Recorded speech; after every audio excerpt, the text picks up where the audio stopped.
No dia 29 de março de 1975, parecia ser um dia comum na movimentada cidade de Montreal. A região estava cheia de expectativa pelas próximas celebrações da Páscoa. Sharon Pryor, de 16 anos, acordou empolgada e pronta para mergulhar no espírito festivo. Mal sabia ela que aquela tarde de Páscoa tomaria um rumo sinistro, envolvendo o seu paradeiro em um mistério para sempre. Os amigos de Sharon a esperavam ansiosos na pizzaria Marina. O tempo passava, mas ela nunca chegou ao seu lugar habitual. A noite engoliu sua presença, deixando um rastro de perguntas e uma comunidade mergulhada no medo. Hoje embarcamos em uma viagem ao abismo, explorando o inquietante desaparecimento de Sharon Pryor, uma jovem vibrante de 16 anos que desapareceu na noite de 1975. Acompanhe-nos enquanto revelamos os detalhes arrepiantes que têm escapado a AOS detetives por quase meio século. Montreal, vibrante cidade do Canadá, está localizada nas margens do rio São Lourenço e cativa com sua mistura única de charme do velho mundo e dinamismo moderno. Sendo o lar de mais de 1.700.000 pessoas, este caldeirão cultural abraça a diversidade e celebra seu patrimônio multicultural. O francês e o inglês coexistem harmoniosamente, pintando a cidade com um tecido bilíngue. Desde a impressionante arquitetura do velho Montreal até os movimentados bairros de Plateau Mont-Royal e Mile End, cada rua exala uma energia vibrante e este é o cenário da história arrepiante de Sharon Pryor. Sharon nasceu em um dia frio, 9 de fevereiro de 1959, na animada cidade de Montreal, Canadá. Seus pais, Yvonne e George Pryor, estavam cheios de uma alegria transbordante com a chegada de sua primogênita. Yvonne, nascida na Inglaterra, havia emigrado com seus pais para se estabelecer em Point St. Charles, conhecido localmente como The Point, um bairro no distrito de Le Sud-Ouest, em Quebec, Canadá.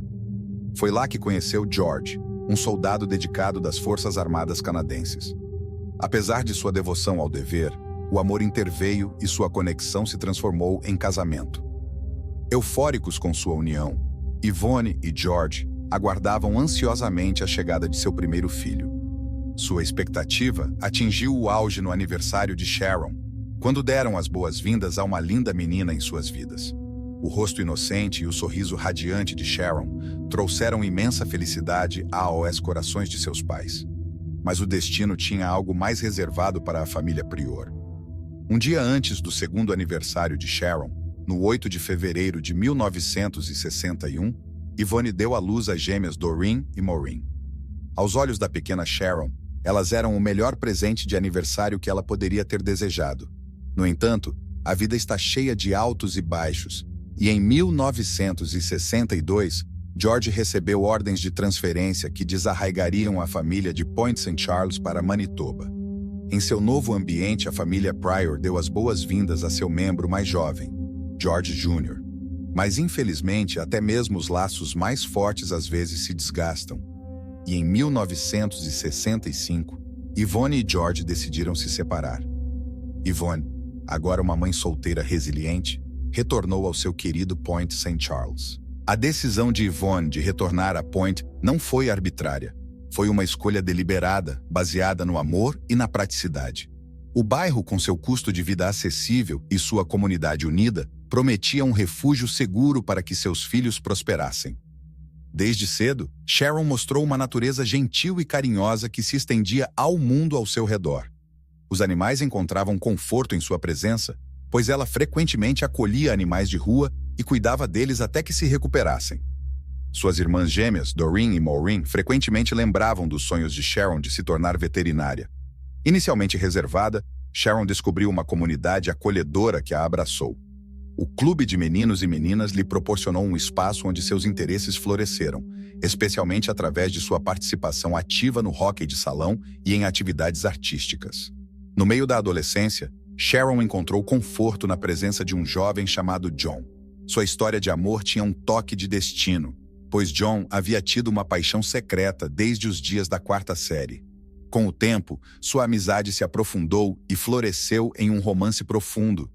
Sharon também tinha um círculo íntimo de amigos. Se fosse passeando pelas ruas de Point St. Charles, descobrindo cantos escondidos ou se reunindo no ponto de encontro local para desfrutar de conversas descontraídas, seu vínculo era inquebrável.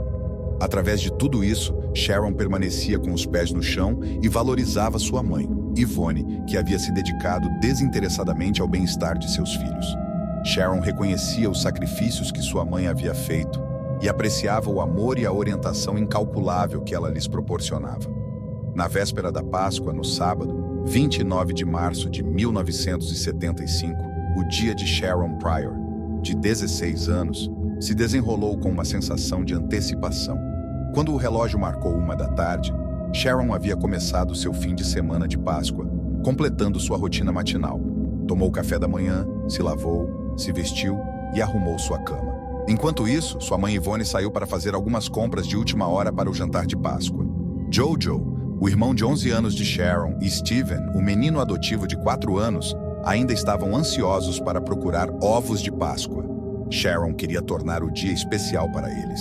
Com a criatividade em mente, Sharon decidiu fazer e pintar ovos de Páscoa. Ela ferveu 8 ovos e os deixou esfriar. Às 3 da tarde, Yvonne voltou para casa e se juntou a Sharon à mesa da cozinha, observando-a pintar os ovos.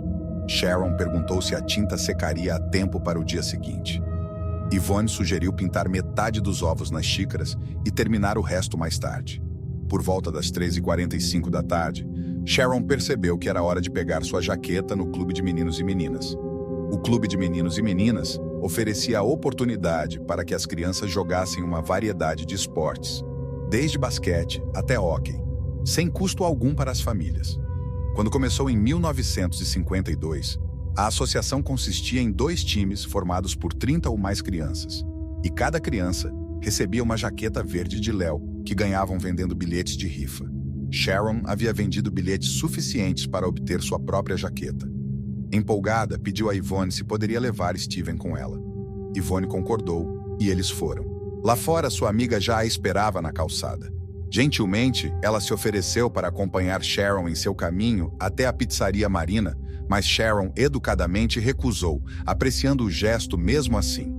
Atravessando a rua, Sharon seguiu seu caminho, empolgada com a noite de diversão e camaradagem que a aguardava na querida pizzaria. Os amigos de Sharon esperavam ansiosamente por sua chegada, mas para sua surpresa, ela nunca apareceu.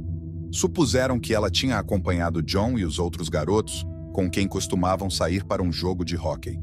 No entanto, quando o jogo terminou e os garotos chegaram ao restaurante, Sharon não estava em lugar nenhum. Na verdade, nenhum deles a havia visto a noite toda. Enquanto isso, na casa de Sharon, a situação refletia confusão e preocupação. Sharon havia excedido seu horário de chegada sem qualquer comunicação com sua mãe, deixando-a preocupada. Yvonne ficou cada vez mais ansiosa, pois esse comportamento era completamente incomum para sua filha. Decidida a garantir a segurança de Sharon, Yvonne decidiu ficar acordada esperando seu retorno. Quando o relógio marcou 1h30 da madrugada, Yvonne se encontrava na sala de estar, ansiosamente olhando pela janela, enquanto as gêmeas da janela do quarto se juntavam à vigília. Tristemente, não havia sinais de Sharon. Na manhã seguinte, Yvonne iniciou uma missão para reunir informações, entrando em contato com os amigos de Sharon e até mesmo com John. No entanto, nenhum deles tinha conhecimento do paradeiro de Sharon, nem a haviam visto recentemente. A falta de informações apenas aprofundou a preocupação de Yvonne e aumentou o mistério em torno do desaparecimento de Sharon. Durante uma das ligações, Yvonne conversou com Mary, a amiga de Sharon, e ela compartilhou uma informação perturbadora. Mary disse que uma mulher chamada Cheryl Roy havia sido atacada na Avenida Ash após as 7 da noite. Yvonne não pôde evitar se preocupar ao ouvir essa notícia, já que a direção em que o agressor fugiu poderia potencialmente ter se cruzado com o caminho de Sharon. Cheryl, a vítima do ataque, relatou o incidente aterrorizante. O agressor havia brandido uma faca e a agarrado à força. Felizmente, antes que pudesse lhe causar dano, uma transeunte interveio e assustou o atacante. Cheryl forneceu uma descrição do agressor, mencionando seus olhos azuis, um bigode com cantos quadrados e uma voz baixa e calma. Observou que ele usava jeans azuis, uma jaqueta de esqui azul escura e sapatos pretos com biqueiras. Saber desse ataque aumentou a ansiedade de Yvonne, considerando a possibilidade de que Sharon pudesse ter encontrado o mesmo agressor. Para reunir mais provas, levaram Cheryl para identificar seu atacante, mas sua certeza vacilou, dificultando a apresentação de acusações contra alguém. Yvonne lidava com o medo de que sua filha pudesse ter sido vítima de um ataque semelhante. A falta de informações concretas e a incerteza sobre o paradeiro de Sharon apenas intensificaram sua preocupação e enfatizaram a urgência de encontrá-la. Em uma tentativa desesperada de encontrar Sharon, uma operação de busca massiva foi iniciada, mobilizando centenas de residentes que percorreram as ruas com a esperança de localizar a menina desaparecida de 16 anos. Apesar dos esforços coletivos, a busca não trouxe resultados. Yvonne, consumida pela preocupação e desespero, recorreu à televisão, pedindo à comunidade qualquer informação que pudesse levar ao retorno seguro de Sharon. Infelizmente, esse apelo também não proporcionou pistas substanciais nem avanços na investigação. Ao examinar a cena, os investigadores descobriram várias peças de evidência cruciais. A cerca de 5 metros do corpo foram encontradas marcas de pneus, indicando a presença de um veículo. Além disso, foi observado um rastro de sangue que conduzia do carro estacionado até onde estava o corpo de Sharon. A ausência de marcas de arrasto e a falta de lama nos sapatos e meias de Sharon sugeriram que provavelmente ela havia sido carregada para fora do carro, levando as autoridades a suspeitar da implicação de mais de uma pessoa, devido à aparente facilidade com que a tarefa foi executada. Perto do corpo, foi descoberta uma camisa de homem com uma gola de tamanho 17 e mangas de 34 polegadas, que se acreditava ter sido usada para amarrar os pulsos de Sharon. O tamanho da camisa levou os investigadores a especular que o suspeito media aproximadamente 1,83 m de altura. Não muito longe da cena do crime, foi encontrada uma pegada de sapato direito de tamanho 8,5 ao lado de um poste da porta. A profundidade da pegada indicava que a pessoa responsável poderia ter uma constituição mais pesada e medir pelo menos 1,83 m de altura. Outras provas incluíam um anel com a palavra amor inscrita, uma página de uma revista britânica com a imagem de uma menina, uma arma, uma almofada de assento de carro e um recibo de uma jaqueta em nome de Sharon Pryor. A autópsia subsequente revelou que Sharon havia sido mantida em cativeiro durante dias antes de sua morte. O tempo estimado de seu falecimento foi aproximadamente 20 horas antes da descoberta de seu corpo. O exame do legista expôs um tórax esmagado, possivelmente devido ao fato de o assassino ter se ajoelhado sobre ela, resultando em uma hemorragia interna. Sharon havia sofrido lesões consistentes com o uso de um objeto pontiagudo, tinha múltiplos hematomas no rosto, fraturas em ambos os lados da mandíbula, um nariz quebrado e um buraco na bochecha, possivelmente causado por um dente solto durante a agressão. No dia 4 de abril de 1975, ocorreu uma reunião sombria na Igreja Presbiteriana de São Mateus, onde aproximadamente 200 pessoas se reuniram para se despedir de Sharon Pryor e prestar suas últimas homenagens. A atmosfera dentro da capela estava carregada de dor e tristeza enquanto amigos, familiares e membros da comunidade se uniam para lamentar a trágica perda de uma vida jovem. Os enlutados, profundamente feridos pelo cruel destino que havia recaído sobre Sharon, se uniram em solidariedade para oferecer seu apoio e condolências à sua aflita família. A capela estava repleta de uma mistura de lágrimas, dor e profunda tristeza, enquanto lidavam com o sofrimento de perder alguém tão jovem e cheia de promessas. Durante o serviço, foram compartilhadas memórias de Sharon, capturando seu espírito vibrante, momentos preciosos e o impacto que ela teve em quem a rodeava.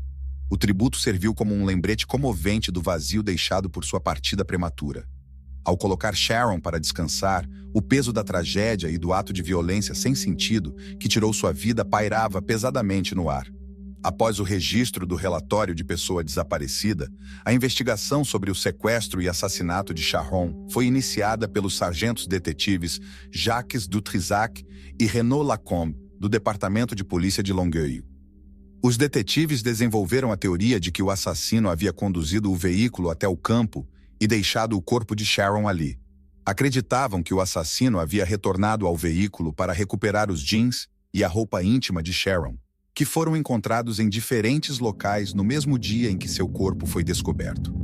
Os jeans mais pesados haviam caído no chão, enquanto a roupa íntima terminou pendurada em um galho de árvore. Isso levou os investigadores a especular que o assassino conhecia a área.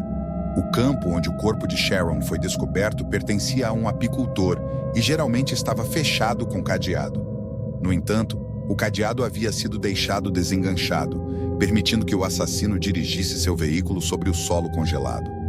Embora o veículo tenha ficado preso na lama em determinado momento, a lama congelada deixou marcas de pneus que a polícia esperava usar para identificar o veículo do assassino. Acreditava-se que a localização remota da cena do crime havia sido escolhida porque o apicultor não usaria o campo até o final da primavera.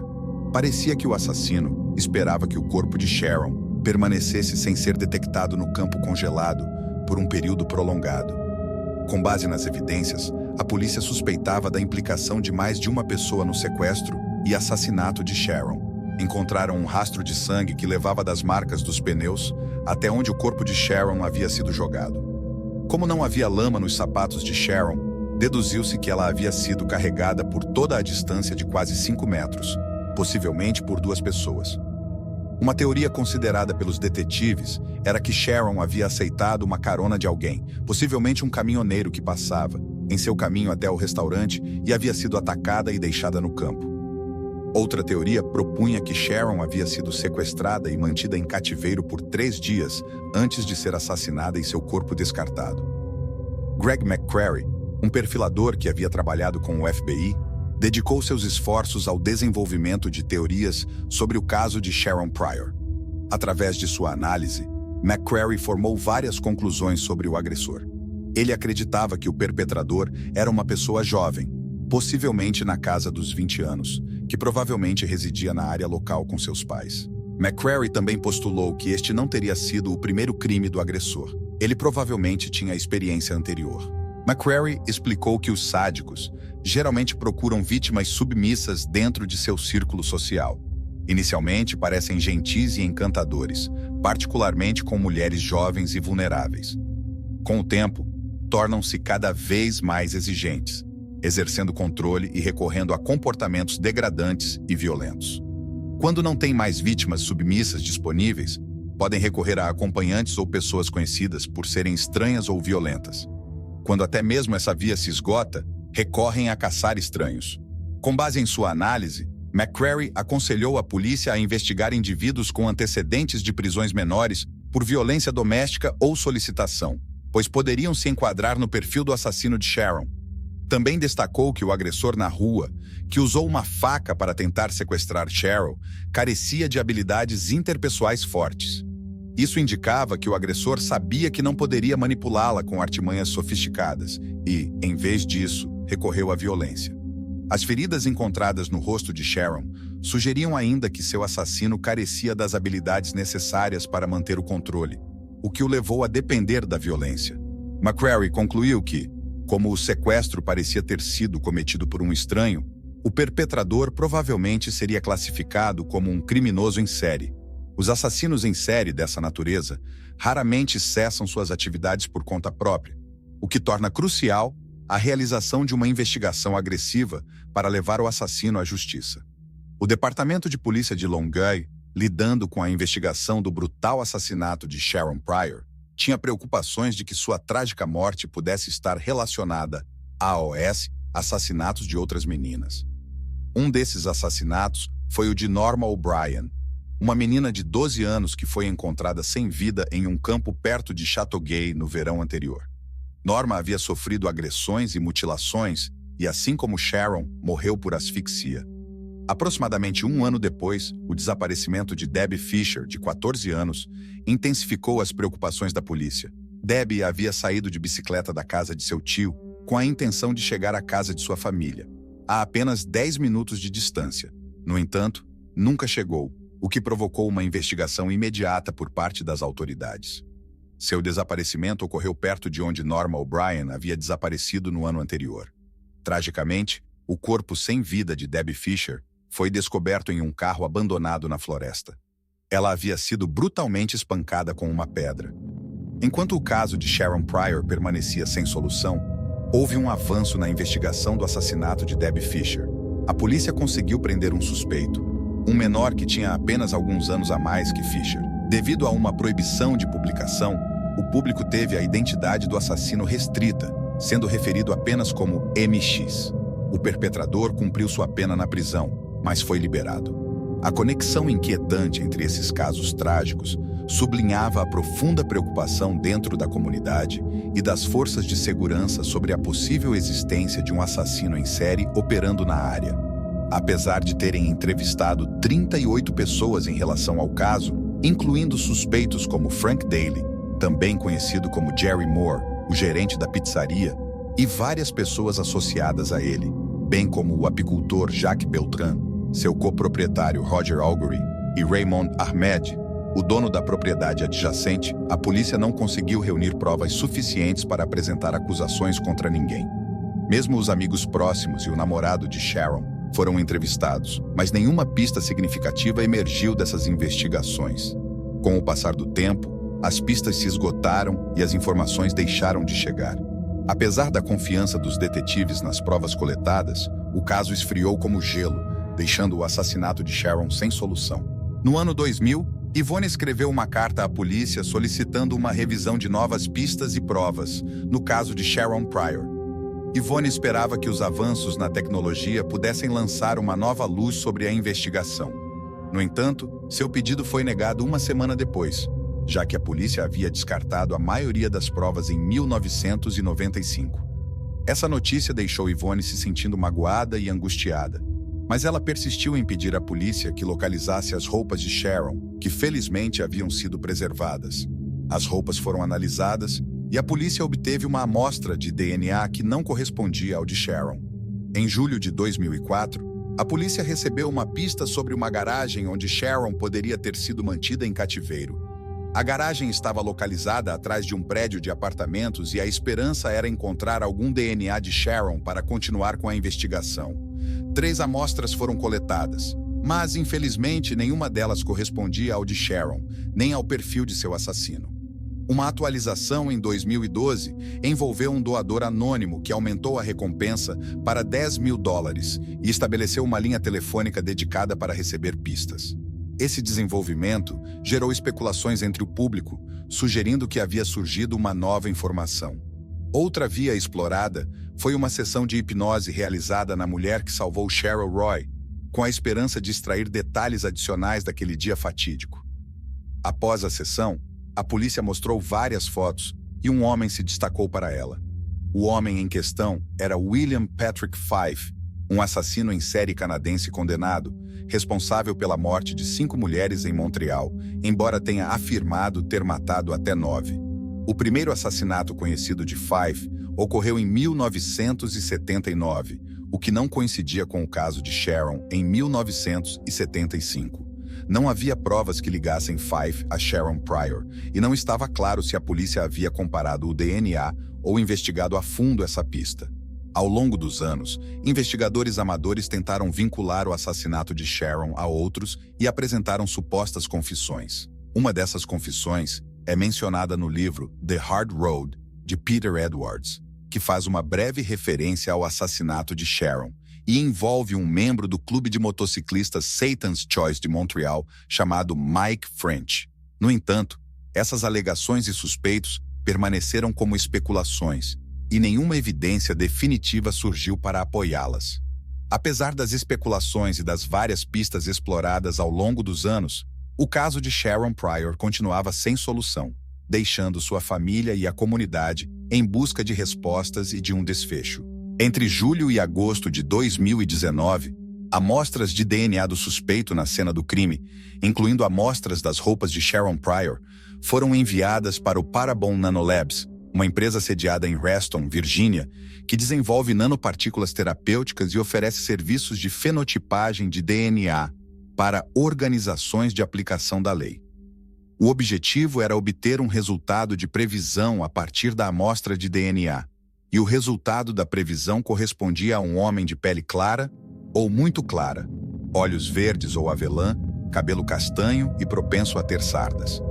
Então, No 8 de junho de 2022, houve um avanço significativo quando um laboratório de Montreal analisou o DNA do suspeito. Os resultados da análise possibilitaram identificar o sobrenome prioritário Romain ou Romain. Franklin Romain, que viveu em Montreal e Longueuil na década de 1970, surgiu como um possível suspeito. As marcas de pneus encontradas na cena do crime eram compatíveis com um veículo registrado em nome de Romain em Montreal. Franklin Maywood.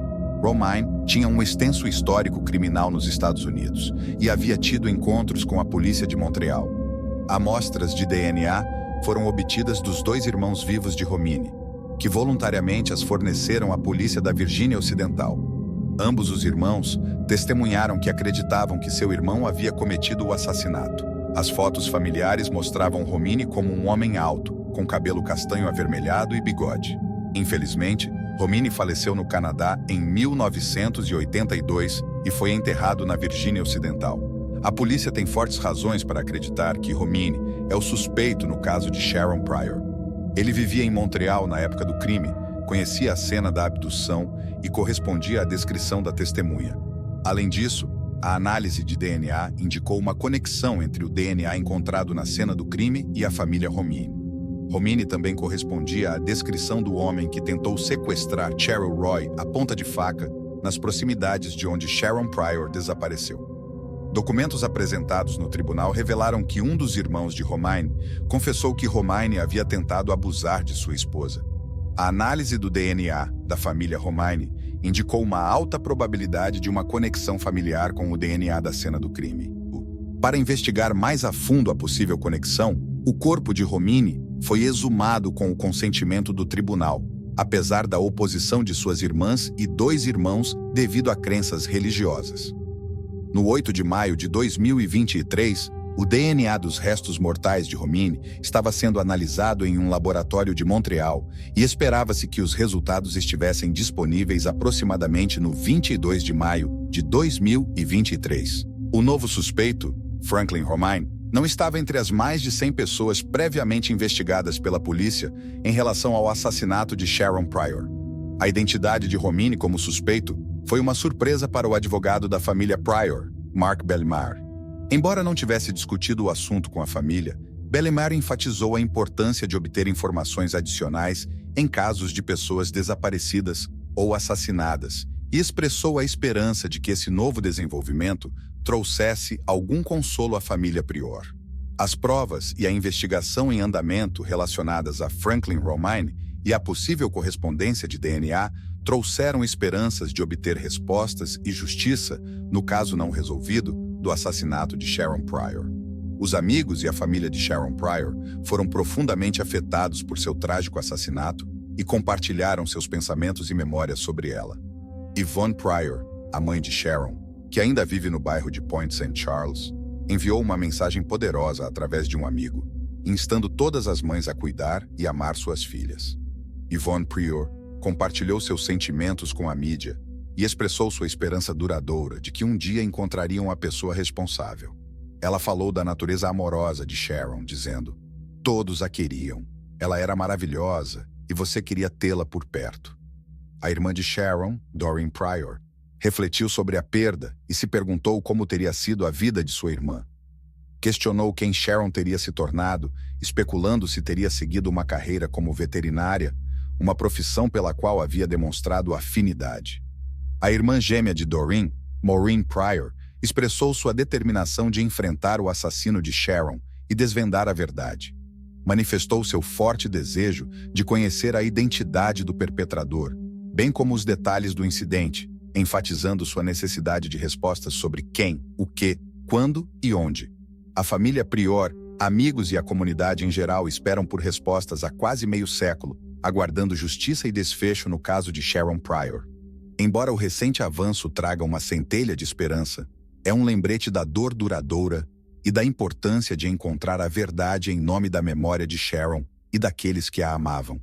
Ao refletir sobre o recente avanço e o impacto que teve nos amigos e na família, é claro que este caso deixou uma marca indelével na comunidade. Chegamos até aqui, e você não viu este outro crime? Eu não perderia, hein?